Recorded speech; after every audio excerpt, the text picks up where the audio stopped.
So, Die of Death is having its big update on July 11th, and in the update, the survivalist abilities are going to be reworked to have some sort of team function.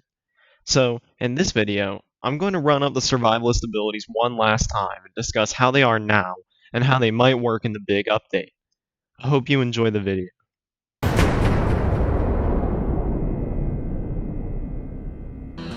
Okay. So how Block, one of my favorite survivalist abilities, works is that it completely negates an attack when you get hit, and it increases your stamina in that moment and heals you about 10 health. And it also makes it so the killer can't attack for about like 4 seconds. But the only issue with it is that if you don't use it right on time, right before the killer hits you or like they predict it, you'll get severe end lag, which will allow the killer to get like 2, maybe 3 hits, depending on what other attacks they use, which can just utterly devastate you and end the round for you right then and there. So as I said, you're going to want to use it right before you get attacked by the killer, which most of the time is hard to know. But you can also use it in other situations, like if you're bleeding, you can use it to block the bleeding effect. If you hear Killdroid make like that noise he makes whenever he's about to shoot, usually that's a good indicator of when you should block. Not always though, because like pros will genuinely bait you into blocking doing that method. Right now, I think block is actually a really fair ability. You know, it helps you a ton if you're able to land it successfully, but if you mess it up, you are done for. So it seems pretty balanced because it could go, the door swings either way, you know? If the killer catches you off guard, then, you know, you'll get annihilated. But if you use it right, then, you know, you'll be doing pretty good. Right now, the thing about block in this game is that when you use it, you can't really use it to help your teammates. Because the thing is, in Die of Death, whenever the killers attack, they hit everyone inside the hitbox of their attack. So if there are 2 civilians standing in front of the killer, and they swing in front of them, the swing is going to hit both of the civilians because they're both within the hitbox of the attack. I don't know how they could rework block to make it more team-oriented. I mean, well, the simplest thing they could probably do is just like pull a guess 1337, you know, make it so I can like jump in front of a teammate. Like, say this guy right here is getting shot or is getting attacked, I could just jump right in front, block the attack. You know, take priority, he doesn't get hurt, I just save my teammate. You know, that's one way they could do it. But the thing is, they don't want the changes in this game to be too similar to like abilities that already exist or other games, you know. Like maybe one way that they could make it more team support oriented is if you block, like say I blocked around all 3 of these guys, right? I block right now, and then they all get like 50% damage reduction, like those shields that float around the civilian when they get hit by the pie ability. Maybe it works like that, like they all get some sort of damage resistance, but they don't become invincible like Guess 1337 does with his teammates, but they become just protected for that moment.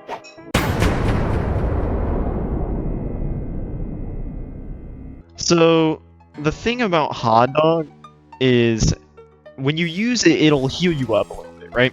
It gives you 15 health. Every time you use it, it takes away 5 max stamina. Not 5 stamina, 5 max stamina. So you slowly get more debilitated the more times you eat it, you see? I eat it now, my max stamina will go down to 95, but however, your max health also goes up by 5. So not only did I heal 15 HP, lose 5 max stamina, but I gained 5 max HP. So now it's a little easier for me to survive.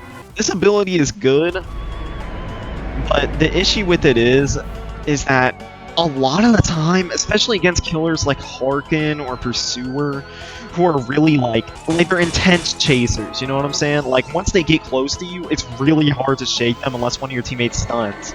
Like you see this guy, he just got chased the whole time by this Pursuer and died. You know, there's practically nothing this guy could do about it.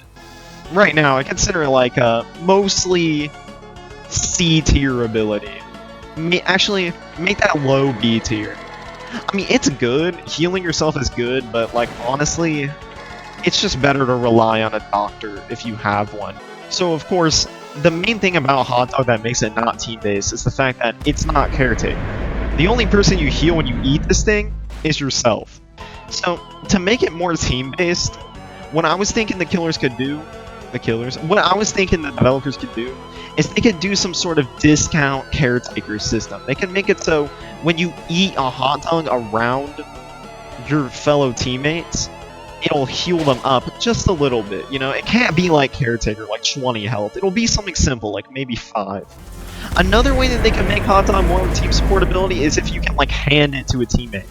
Now, I know that sounds like it's a little too similar to, like, Elliot from Forsaken, where he, like, throws it to one of his teammates, you know, the pizza. But maybe how it would work in this game is you just can only hand it over to a teammate when they're, like, right next to you. And only, like, after request. The reason why you would need to be a handover system is because if it was just an unconsensual throw, like how it is in Forsaken, you know, when Elliot throws over his pizza, if it was like that, then you could end up giving -5 stamina to your teammate who wants to have all their stamina. You see what I'm saying? Like, sure, they heal a little bit, but now they're losing stamina that's really valuable to them. Like, maybe against Pursuer, they don't want to lose that stamina. You know, I wouldn't. You know, I'm probably not going to escape this situation. I have 20 less stamina than this guy. Oh, I'm dead, yeah.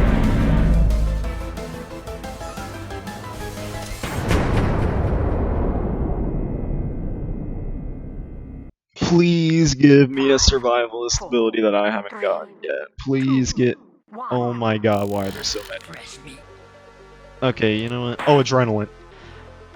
So essentially how adrenaline works is when you use the ability, you immediately get this incredible speed buff. Like, you become insanely fast.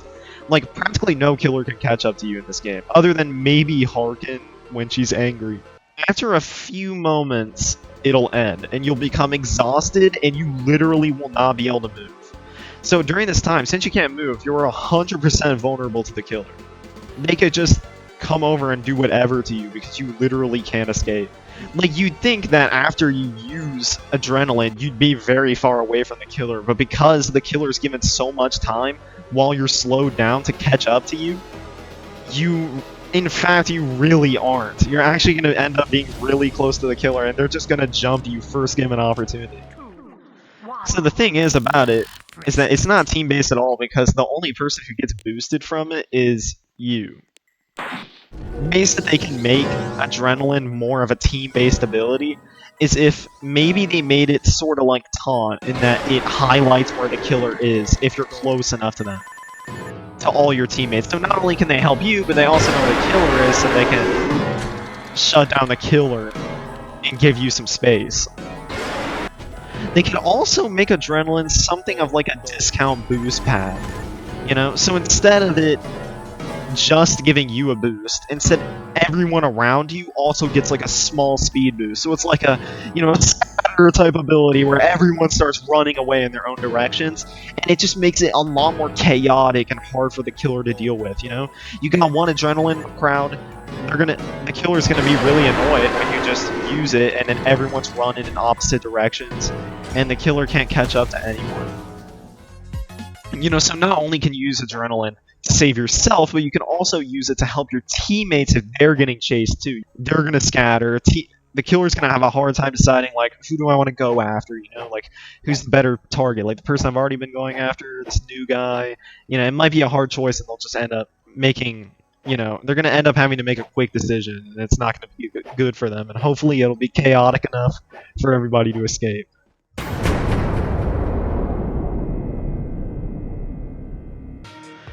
Alright, so basically how dash works is when you use the ability, you'll lose 35 stamina, but you can use the ability when you're under 35 stamina, meaning that when you're at 0 stamina, you could still dash anyway. The thing about dash is that this ability equates to like 15 stamina, so you really just have like an ability with that grants you like 15, like maybe 20 stamina in your pocket that you can use whenever you want, like whenever you need to.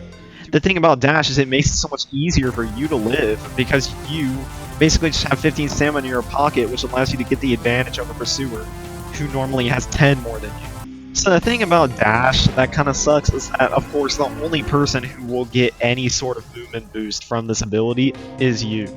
So the thing is about the dash rework is we already know what's gonna happen.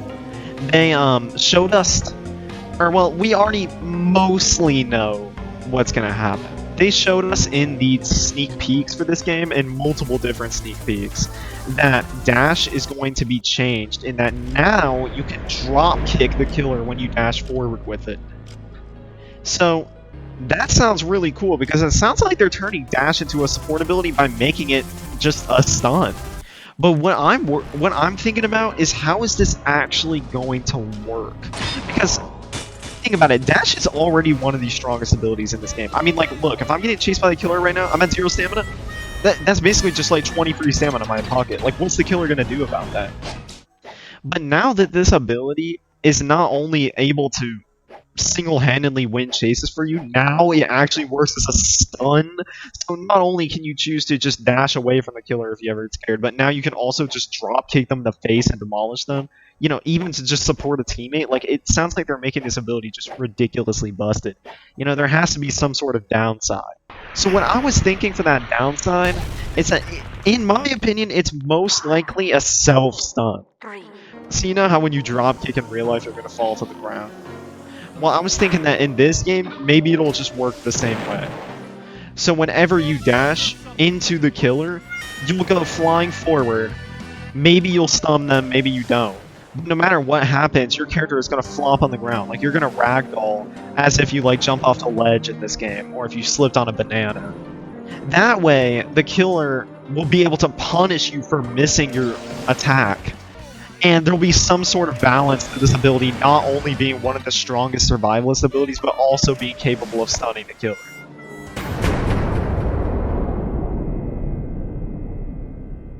You know, I was tempted to put Taunt in this video. I was tempted to put Taunt in this video as one of the survivalist abilities.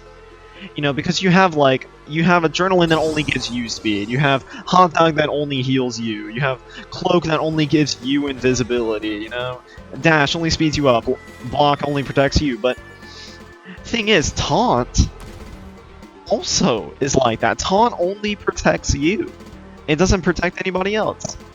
And it barely supports the team. But on the wiki, it's not classified as survivalist ability, and you know, I don't think people really think it's a survivalist ability. I mean, it does technically slightly slow down the killer when you use it. Like, back in the day, it used to slow down the killer a little more, I'm pretty sure. But it still slows them down just a little bit, so I guess that counts as team support. And, you know, flashing images on the killer screen, I guess, would disorient them if they're trying to chase someone else. But, I don't know, personally, I still feel like Taunt's a survivalist ability. You know, like, when do you really use Taunt to help a teammate? You know? I mean, I guess that's not completely unheard of. So, you know, you use it in front of the killer. If it connects, then you'll get a force field, which makes you literally invincible. And it flashes images on the killer's screen for a little bit afterwards, like, I'd say, like, 5 to 8 seconds. It's pretty nice, but it doesn't do a ton, just because the killer, it's really easy to see through the images, and the slowdown the killer gets is, like, mostly not significant at all. So it's really not that helpful for team support, even though I guess it is classified as, like, a team support-esque ability.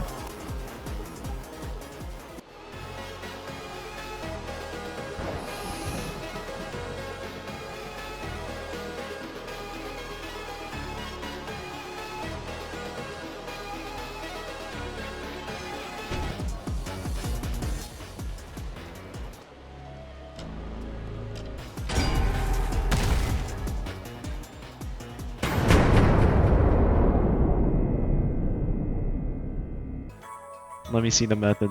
No way! What is this? What is this?